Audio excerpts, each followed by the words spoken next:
السلام علیکم ورحمۃ اللہ وبرکاتہ۔ امید ہے کہ آپ سبھی حضرات خیر و عافیت سے ہوں گے۔ اللہ آپ کو اسی طرح ہمیشہ خوش و خرم رکھے۔ آج کسی صاحب نے یہ سوال کیا ہے کہ جب میت کا انتقال ہو جائے تو انتقال کے وقت کیا کرنا چاہیے اور سنت طریقہ کیا ہے، اسی طریقے سے میت کو غسل کس طریقے سے دینا چاہیے۔ تو یہ سارے سوالات کیے ہیں، تو ان کا جواب آپ لوگ سماعت فرمائیں کہ ان سارے سوالات کا جواب کیا ہے۔ پہلا سوال تو یہ کیا ہے کہ انتقال کے وقت کیا کرنا چاہیے اور اس کا سنت طریقہ کیا ہے۔ تو اس کا جواب یہ ہے کہ جب کسی کا انتقال ہونے لگ جائے اور علامت ظاہر ہو جائیں کہ اس شخص کا انتقال ہونے والا ہے، تو بہتر عمل یہ ہے دائیں کروٹ پر اس کو قبلہ رخ لٹا دیا جائے اور اس کے پاس بیٹھ کر یاسین شریف پڑھی جائے، اور اسی طریقے سے کلمہ لا الہ الا اللہ اس کے سامنے زور سے پڑھا جائے، بار بار پڑھا جائے، تاکہ وہ اس کلمے کو سن کر خود بھی پڑھ لے اور اس کا آخری کلام اور آخری کلمہ لا الہ الا اللہ محمد رسول اللہ ہو جائے۔ تو یہ طریقہ ہے۔ اسی طریقے سے غسل کس طریقے سے دینا چاہیے؟ تو دیکھیے، غسل کا طریقہ یہ ہے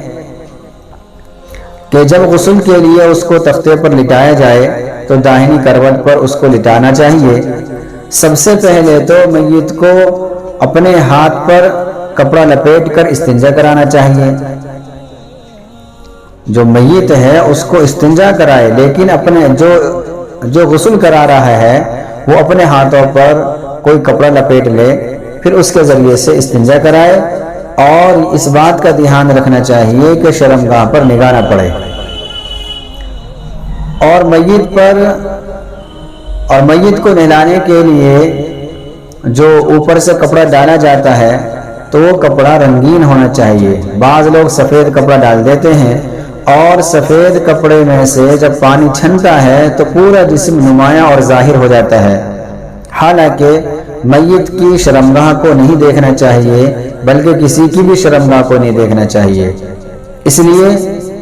اگر سفید ہی کپڑا ہے تو پھر اس کپڑے کے نیچے کچھ پتے وغیرہ رکھ دیے جائیں، جس کی وجہ سے شرمگاہ چھپی رہے اور دوسرے لوگوں کو دکھائی نہ دے۔ بہتر تو یہی ہے کہ سفید رنگ کے کپڑے کے علاوہ کوئی اور سا کپڑا اس پر ڈال دیا جائے، بھاری سا کپڑا، جس کی وجہ سے پانی جب میت پر ڈالا جائے، بہایا جائے، تو اس کے اعضائے مستورہ اور وہ اعضاء جن کو دیکھنا جائز نہیں ہے ان پر نگاہی نہ پڑے۔ بہتر شکل تو یہی ہے۔ اس کے بعد میں اس کو وضو کرائے، جیسے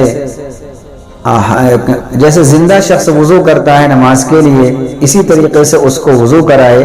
اس بات کا دھیان رکھنا چاہیے کہ ناک میں اور کان میں پانی نہ ڈالے، بلکہ بھیگے کپڑے سے اس کو پونچھ دے اور پھر پورے بدن پر پانی بہا دے۔ یہ اس کا طریقہ ہے، اور اس طریقے سے میت کو غسل دینا چاہیے۔ خلاصہ یہ نکلا کہ اگر کسی کا انتقال ہونے لگ رہا ہے اور معلوم ہو گیا کہ یہ اس کا آخری وقت چل رہا ہے، تو کچھ لوگ اس کے پاس بیٹھ کر یاسین شریف پڑھیں، تاکہ اس کی روح اور جان نکلنے میں آسانی ہو جائے، آسانی کی شکلیں پیدا ہو جائیں۔ اسی طریقے سے اس کے پاس بیٹھ کر بلند آواز سے کلمہ لا الہ الا اللہ محمد رسول اللہ پڑھا جائے، جس کو سن کر یہ شخص بھی کلمہ لا الہ الا اللہ پڑھ لے اور آخرت کے اعتبار سے اس کو کامیابی مل جائے۔ چونکہ حدیث پاک میں ہے کہ جس کا آخری کلام لا الہ الا اللہ محمد رسول اللہ ہو گیا تو وہ جنت میں جائے گا۔ اس لیے اس بات کا دھیان رکھنا چاہیے کہ میت کے پاس بیٹھ کر بلند آواز سے کلمہ لا الہ الا اللہ کہا جائے اور لوگ پڑھتے رہیں،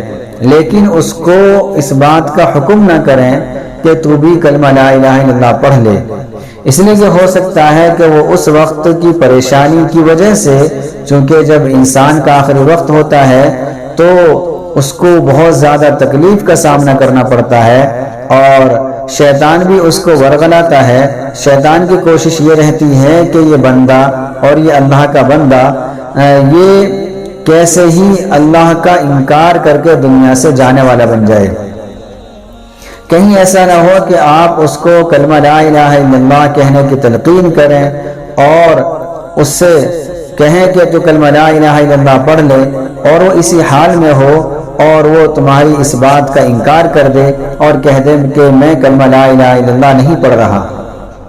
اور وہ کلمہ پڑھنے سے انکار کر دے، یا یوں کہہ دے کہ میں اس کلمے کو مانتا ہی نہیں، تو ہو سکتا ہے کہ وہ آپ کے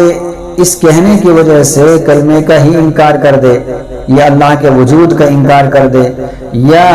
آپ صلی اللہ علیہ وسلم کی نبوت ہی کا انکار کر بیٹھے،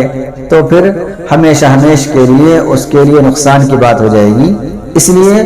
ایسے موقع پر صرف زور سے کلمہ لا الہ الا اللہ پڑھے تاکہ وہ آپ کی بات سن کر وہ بھی پڑھنے لگ جائے۔ اور اسی طریقے سے جب اس کا انتقال ہونے لگے، اور بلکہ اس کا انتقال ہو جائے، تو اس کے منہ کو باندھ دیا جائے کتر سے، کپڑے سے، تاکہ اس کا منہ بند رہے، اور اس کی آنکھوں کو بھی بند کر دے، چونکہ اگر آنکھ کھلی رہ گئی یا اسی طریقے سے منہ اگر اس کا کھلا رہ گیا اور اس کو اسی حال میں موت آ گئی اور کسی نے اس کا منہ بند نہیں کیا، تو پھر اس کا منہ بند نہیں ہو سکتا۔ اس لیے جیسے ہی روح نکلے تو آنکھیں بند کر دی جائیں اور اس کے جبڑے کو، منہ کو بند کر دیا جائے، کسی کتر وغیرہ سے باندھے، اس طریقے سے باندھے یہاں سے، اور یہاں پر گانٹھ لگا دے، یا اوپر سے لا کر یہاں پر گانٹھ لگا دے، گرہ لگا دے، تاکہ اس کا منہ بند ہو جائے۔ اس کے بعد جب اس کو غسل کرائے تو سب سے پہلا طریقہ یہ ہے، اور سب سے پہلا جو کام کرنا ہے، وہ اس میت کو استنجا کرانا ہے، اور استنجا کرانے میں اس بات کا لحاظ رکھا جائے گا کہ میت کی شرمگاہ پر نگاہ نہ پڑے، اور غسل کرانے سے پہلے ہی میت کے اوپر ایسا کپڑا یا ایسی چادر ڈال دی جائے جس کی وجہ سے اس کا سطر نہ دکھائی دے، یعنی جب اس پر پانی ڈالا جائے تو پانی کی وجہ سے جب کپڑا تر ہوگا، تو بعض کپڑے ایسے ہوتے ہیں کہ جب ان پر پانی پڑتا ہے تو کپڑوں کے اندر سے جسم کا حصہ دکھائی دے جاتا ہے، اس لیے ایسا کپڑا نہ ڈالا جائے، بلکہ بھاری کپڑا ڈالا جائے، اور ہو سکے تو رنگین کپڑا ڈالا جائے، چونکہ رنگین کپڑا اگر بھاری ہوگا تو پانی کی وجہ سے بھی بدن کا حصہ نہیں دکھائی دے گا۔ لیکن اگر کہیں یہ شکل نہیں ہے، سفید کپڑا ہے اور ہلکا کپڑا ہے، جیسا کہ بہت سارے لوگ عام طور سے ایسا ہی کرتے ہیں کہ سفید کپڑا ہی اس کے اوپر ڈال دیتے ہیں، اس کا لحاظ نہیں کرتے، تو اب اس کی شکل یہ ہے کہ کپڑے کے نیچے کچھ پتے وغیرہ رکھ دیے جائیں شرمگاہ کے اوپر، تاکہ شرمگاہ نہ دکھے۔ بہتر تو یہی ہے کہ بھاری کپڑا اور ایسا کپڑا ڈالا جائے کہ بدن کا حصہ دکھائی نہ دے، لیکن اگر کہیں ایسا نہیں ہے، ہلکا ہی کپڑا ہے، تو اس کی شکل یہی ہے کہ کپڑے کے اندر، کپڑے کے نیچے اور شرمگاہ کے اوپر پتے وغیرہ لگا دیے جائیں۔ بہرحال، اور پھر اس کو وضو کرایا جائے جیسے کہ نماز کا وضو ہوتا ہے، لیکن اس بات کا دھیان رکھنا چاہیے کہ نہ تو ناک میں پانی ڈالا جائے اور نہ ہی کان میں پانی ڈالا جائے، بلکہ ایسا کرنا چاہیے کہ بھیگی ہوئی روئی لے کر اس کے ہونٹوں پر، اندر کو دانتوں پر مل دیا جائے، اسی طریقے سے ناک کے نتنوں میں اس کو مل دیا جائے، تری پہنچا دی جائے، اور ایسے ہی کانوں کے سوراخوں میں اس کو مل دیا جائے۔ لیکن اگر کوئی شخص ناپاک ہے، اس پر غسل واجب ہے، تو پھر یہ بھیگا ہوا کپڑا اس کے دانتوں پر پھیرنا اور اسی طریقے سے ناک میں لگانا، یہ اب اس کے لیے ضروری ہو جائے گا، چونکہ اب اس پر غسل کرنا فرض ہے، اور غسل فرض جب ہی ادا ہوگا جبکہ اس کے فرائض کو ادا کر لیا جائے، اور اس کے فرائض میں سے یہی ہے کہ کلی کرنا، ناک میں پانی ڈالنا اور پورے بدن پر پانی بہانا۔ لیکن اگر کوئی شخص ایسا ناپاک نہیں ہے، پھر انتقال ہو گیا، تو پھر اس کے لیے ایک ہی فرض ہے کہ پورے بدن پر پانی بہا دیا جائے، باقی جو طریقہ میں نے بتایا ہے وہ سنت طریقہ ہے، ایسا کرنا چاہیے۔ السلام علیکم ورحمۃ اللہ وبرکاتہ۔